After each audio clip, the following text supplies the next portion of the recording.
challenge in scaling my business would be, I would say, it's reaching the community. As much as I really enjoy marketing, the challenge that I've had, it's very different than in the beauty industry. As much as I love the beauty industry, I think it's just marvelous. You can connect with so many people for what's in so many makeup and skincare. I'm a big makeup person, but it's not the same type of way of marketing. There's similarities, don't get me wrong, but the community is a little bit harder to penetrate the healthcare market because a lot of the times healthcare professionals are not always on social media for the same reason or in the same way, which is fine.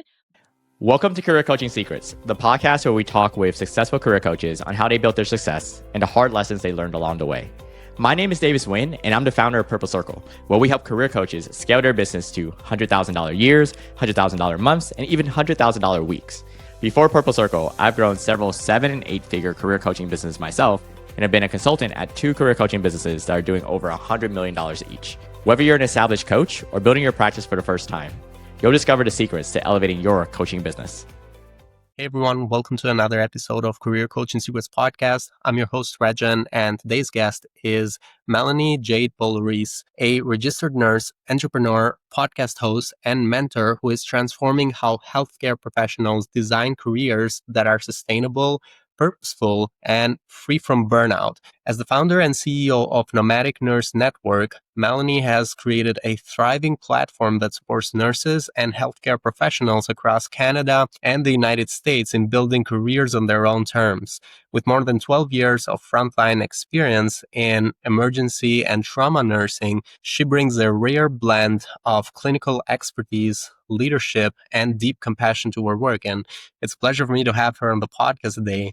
Welcome to the show, Melanie. Thank you so much for having me. Thank you for coming, Melanie. It's a real pleasure, actually. And we were talking earlier about Canada. And so you're working in both countries, both Canada and the United States as well. So kind of like the same principles that would apply in Canada would apply in US too. Very so. Even though the healthcare systems are quite different, the care for patients, it's much along a very similar line, but burnout is burnout. So that's one of the big things that I empower for healthcare professionals in North America, but also around the world.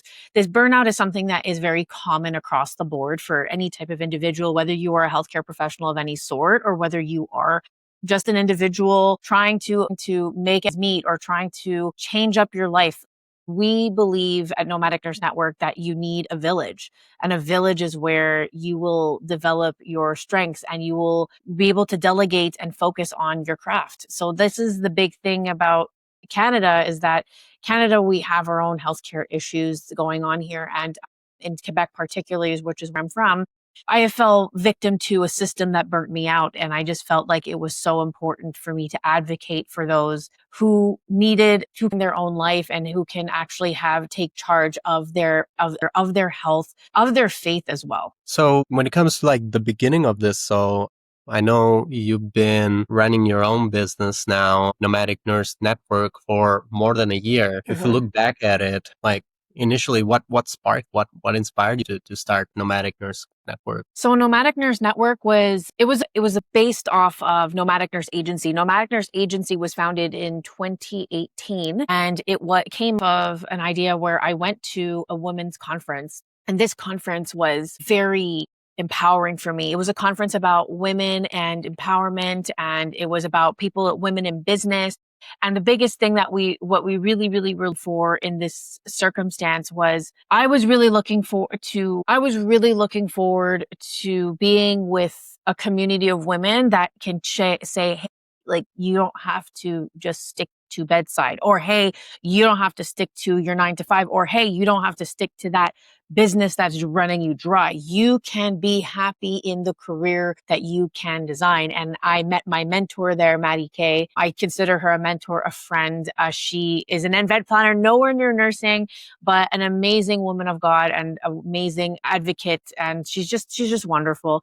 And when I went to her event with these women, I learned so much about how I can really design my life. And the event was called I Am Her.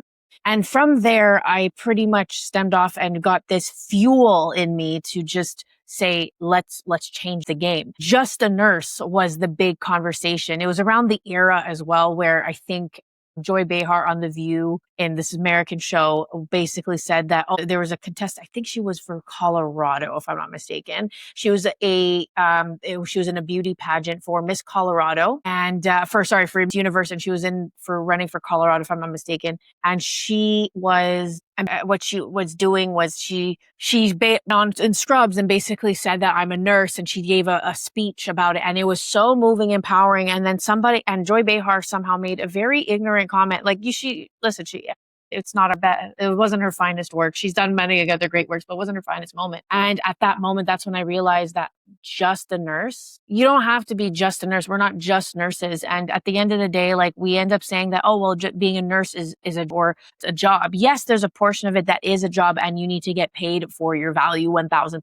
I don't believe in North America we are properly paid for our value at all. And especially in Quebec, I can definitely advocate for that in Quebec. I share the salaries that nurses make. It's online. It's because we're unionized. It's public information. Share it when I go on contracts across Canada, and even when I share it with my friends in America.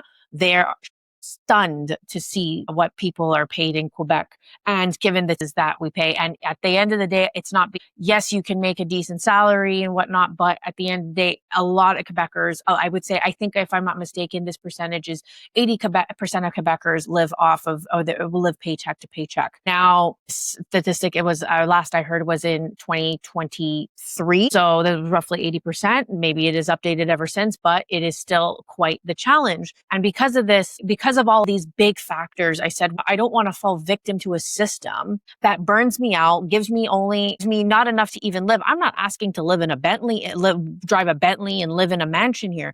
I'm asking I'd like to have a little bit more of a comfort measure and not feel that I'm pulling for a life I desire to live. I'm realistic with the life that I desire to live. And I have friends that are living in other areas and other places that are getting paid out of higher value. And how can I really empower healthcare professionals to do the same? Whether they want to stay within their system, that is okay as well. If you want to stay in the healthcare system of Quebec, that's entirely you. But I also nurses that are in that system to help guide them into making the right healthcare decisions for themselves, because you're in a system that burns you out as well. And I've been burnt out. I've fell into this trap of burnout. I've been burnt out many times. I found it was a very scary moment, because it's not only your physical health that's going down, it's also your mental health. And once you have that snowball effect both, I felt like it was important for me to design a life that was meant for me, that God has put me into to walk in. And even if certain areas are meant to be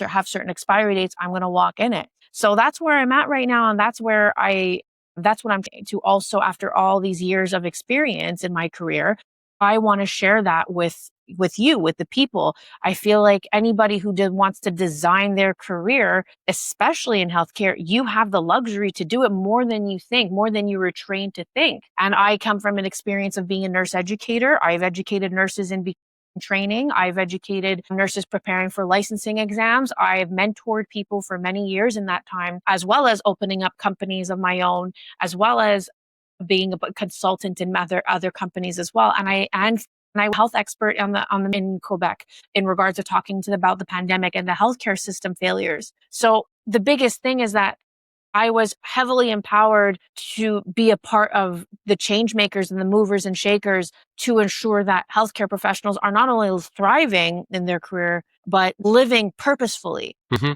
Absolutely. Now, when thinking about your business and the people that you work with right now, is it let's think about the ideal client profile. Is there a certain, is it or does it go a little bit beyond just nurses? How would you describe the ideal client profile for you? The ideal client profile for me right now is our healthcare professionals. That would be the general consensus of client profile for the mentorship in the healthcare field. That is what client profile. I also offer health consulting as well. This is, I'm a registered nurse and I do have my degrees in that, this is sort of my scope of practice. So in this part, my path, I do avoid the word coach just to avoid certain confusions. Not because I don't think health coaches are valuable. They are. It's just I want to make a distinction here in my marketing. And this was also advised as well by my team. It's just, and one of the things I do is I offer health consulting for any patient that is looking to have an overlook and an overview of their health profile, whether they've been to the doctors and they don't understand what's going on with them or their loved one as well. I'm looking for anybody that has any type of health issues or anybody that is concerned for their health as well, to mentor them and guide them and help find not only medical resources to help them navigate their health, but also holistic resources as well, in conjunction with the Western. We're not going against your physician or your healthcare professionals. We're going with them and I work with a diverse team of healthcare professionals that have their own practices independently to help navigate, to make sure that they're making the right decisions in their health world. So I do have two profiles, but I find that this is important because I do have two very different clientele that I take care of. But mentorship for healthcare professionals, I offer it to anybody who is a healthcare professional at whatever professional age range they are. When it comes to your clients, is there a certain marketing channel that you've seen working very well for you? The marketing channel that I've noticed, it's a couple of things. So I find that marketing it's the funnest game to play. I love marketing, especially if you're passionate about something. If you have a passion, marketing it will be very simple. Well, simple enough, I should say, because you have to really play around with your platforms. You have to understand what platforms are meant for you and not meant for you. And you have to understand what content you're putting out on each platform. For example, my LinkedIn platform is not necessarily going to have the same exact content as my Instagram platform. And I want people to also get to know the business as well as they get to know me. So I'll have it on Instagram, right? 2 social accounts. My Facebook group is going to be meant for a different level of content versus my webinars. It's just, you have different tiers when it comes down to the marketing, and you have to understand how to play the game and understand where your business is properly placed. For example, I'm going to get on my LinkedIn profile, I'm going to look for more B2B consultations. I'm going to look for people like you, Rexhen. I'm going to look for people, other coaches to connect with so that I can maybe offer referrals or they can refer me. We can collaborate for a community for myself primarily on LinkedIn. However, it does happen where I find clients. It's very possible. I know that it's going to be a community that I already have versus in TikTok is going to be more of a community that I want to discover. I want people to discover me on Instagram. And again, my podcast going to be on YouTube. So that is pretty much the world is your oyster on YouTube. I find it's very, you can really have, like that one is, I'm really getting to know YouTube a little bit more. I find it quite diversified. And I find with shorts, I've gained so much more engagement with my YouTube shorts and my videos right now. But I think that's based on my experience. That's how that's how you play the game to get people to be interested in your podcast, in your stuff. I am on Spotify and Apple Podcasts as well. But again, those things, in order for you to create reach, that again, blogs, SEO keywords, all these things make such a big difference. But if you enjoy your craft, putting it on these platforms will be so much fun. It'll be challenging, but it'll be fun. Yeah. And I really like that you have a very good grasp of like how to think about marketing strategically. It's not a skill that a lot of coaches that I interview like to talk about. Mostly coaches don't like to do marketing and sales. So it's a very good thing that you not only like to do that, but you actually have a very, very good strategic thinking of how to do it as well. Primarily have a marketing background myself as well. And I do think in a similar way as you do. So now wanted to ask you about the what's next business. So in the future, for the next 1 to 3 years, do you have any specific business goals that you're working towards of? Yes, absolutely. So right now, currently I'm a travel nurse alongside my coaching and mentorship and consulting profession. With my business, travel nursing is a big portion of my business. Actually, it is being a travel nurse is the business, and this part of my business is something that I absolutely love, and I do I'm a firm believer that you must practice what you preach, in the sense that I feel that I need to still be in the field, at least keeping my feet wet. I don't like, do I have to do full-time hours and all that stuff? No, not in what I'm doing. I don't have to. I'm right currently in that process. I'm in that process just because I took a contract that has it, but I'm very much interweaved with my company full time. But this I'm very mindful about the contracts that I take. I do love this contract that I'm on right now, and being a travel nurse in this moment, I do feel that this is a huge part of my business and helps cultivate my business to make me relatable to my community, whether it be as a professional or sometimes even as a patient, because I need my own health consulting as well. I have my own health issues that I do need to make sure that are on point.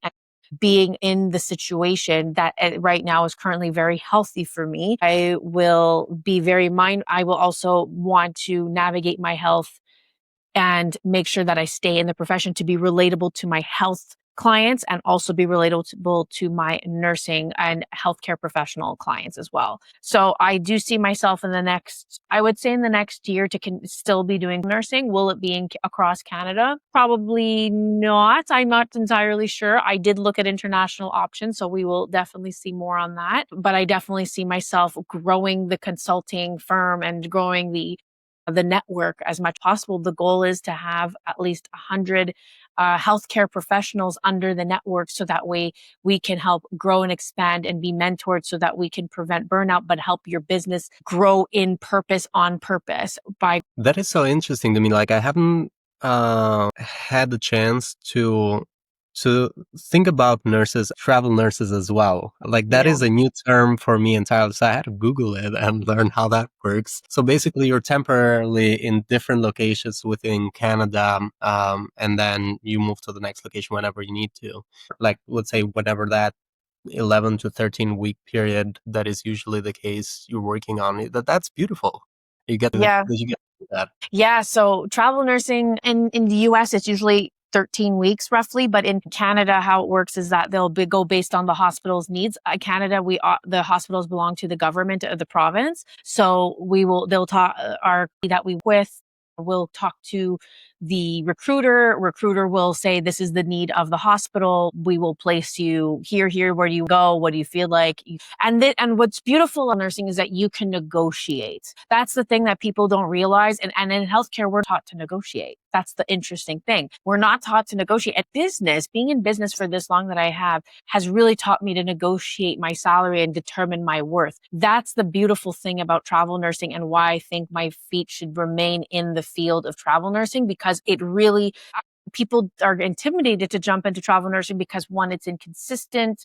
You have to contract basis. You can get cut on your contract. Because for many reasons, it could be because they don't know how long or have a need. There's somebody coming back. You're filling the gaps, right? So Mhm. this is it's a very versatile yet can be volatile field, but I'm very comfortable in it because I've been in business for this long. So I'm very, very okay with the instability. But if you find the right contract, there will be some stability. And right now I've been in this contract for 2 months. I'm going to be going on my third, and there's some stability in that. So you can and that's the beautiful thing about the travel nursing, is that you get to see your country, sometimes others, and you can design your life. Yeah, that is amazing. And I do get the downside of it as well, but like having the chance to just like live different lives at certain periods of time, because you're also relocating in these locations, right? Right. Yeah, I'm relocating a lot. Well, in this location, I'm not relocating as much. I'm actually not living at all. Sometimes they'll ask you, but in my location now, I'm just staying pretty much put, and I've pretty much stayed put, but sometimes they can ask you to go to 2 hospitals. Cool. And so, also wanted to talk about, like, when thinking about your goals for your business, as you think about growing it as well and scaling further, what is kind of like the main challenge that you're trying to solve for next? Because there might be multiple challenges, but where do you see the main bottleneck for you in growing your business or in scaling your business right now? The challenge in scaling my business would be, I would say, it's reaching the community. As much as I really enjoy marketing, The challenge that I've had, it's very different than in the beauty industry. As much as I love the beauty industry, I think it's just marvelous. You can connect with so many people for what's in so many makeup and skincare. I'm a big makeup person, but it's not the same type of way of marketing. There's similarities, don't get me wrong, but the community is a little bit harder to penetrate the healthcare market because a lot of the times healthcare professionals are not always on social media for the same reason or in the same way, which is fine. It's a matter of fixing up the algorithm to target myself towards people who are healthcare professionals or seeking health consultation. That's why I diversified a little bit. They always say to niche down as much as you can. However, I have to be a little bit careful with that because my niche is already quite niche and the pool is not always as big. And it's something that's developing, but that's also a beauty to it because you can, even though the pool is so niche, people will start opening their eyes and say, hey, actually, I think I need this. So you create a market. That's the cool thing about marketing is that I can create a market, but creating a market does take time and it takes impact and it takes controversy as well. And healthcare, creating controversy in healthcare is a scary place to go down, especially we witnessed during the pandemic. It's a very, very scary thing to down, but I try to be as factual as possible and as up to date as possible and being in the trenches of the healthcare system, whether it be as a travel nurse, seeing all these different systems, it allows me to be relatable to my people and actually target. And a lot of the times it's word of mouth. Yeah. And well, actually, this is a challenge for a lot of coaches. And being in a small niche is actually an advantage to when it comes to doing marketing because you're speaking to a very specific group of individuals in your own language. Now, I know we're talking about healthcare professionals, but you're talking about a specific way that you're helping them. So I feel like there is an advantage there for sure. And now, throughout this last year of running your coaching business from the coaching side of it, what have been some investments you've done that you feel really good about? Either you learned a lot or got a good return from? And what have been some investments that you would have preferred to have avoided if there's any bad investments as well? So I find that every investment is a good investment. And that I've made, I should say made. The reason why is because there's been so much that I've learned from in every single good and I've made. I've learned anything in life I find is I don't think that there's anything that's a failure unless you stop trying. You have to continue to try because if you stop trying, that means that you have failed. So when it comes down to my investments and my finances, this camera right here that we are talking on, this amazing investment, the camera quality is like amazing. I got 9 months ago. I got this lens a couple of weeks ago.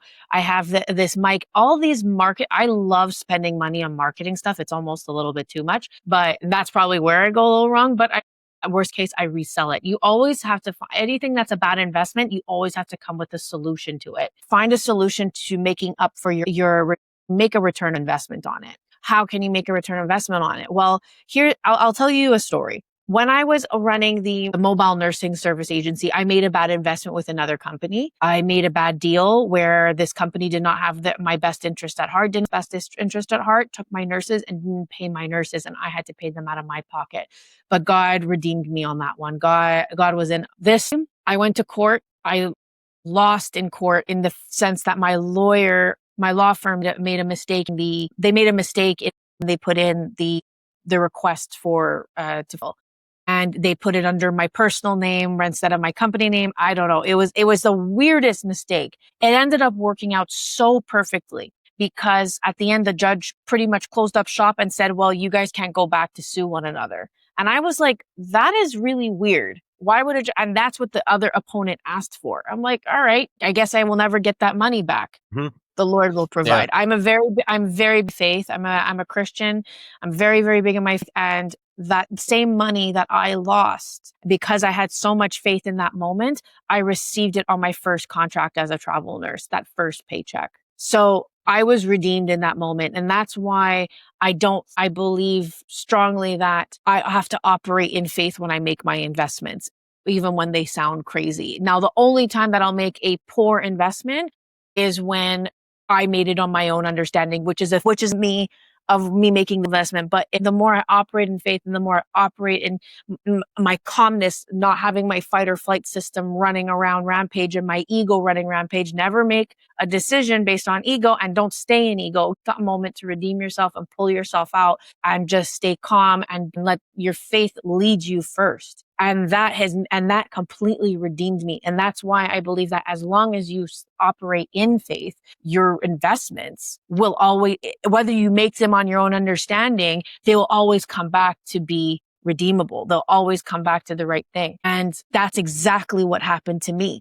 I thought it was the worst investment. And I was told, my tongue was held in that courtroom. I couldn't say a word. And I felt, I was the weirdest thing because I felt such a bizarre peace. And then I left for that contract a month later and I got my first paycheck and it was the exact same amount that I lost in that courtroom. So yeah, thank you. Well, thank you so much, Melanie. My final question is actually related to making an impact. I can assume most of them are into the coaching space because they like to make an impact, make a change in someone's life through their coaching. And coaching is so powerful at doing that. For coaches who want to scale that impact, is there any other advice that you'd like to give to coaches who want to scale their impact? So when saying scale impact, it basically reach out to more people. Well, it also comes with scaling revenue, but impact is the focus. yeah, you are the X factor. That's the one thing you have to remember. What makes this impact special? It's you. And nothing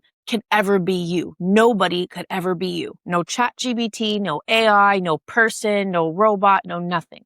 Nobody can be you. And because nobody can be you, you need to be confident in your X factor. And if you're confident in your X factor, you push that passion in faith, not in ego.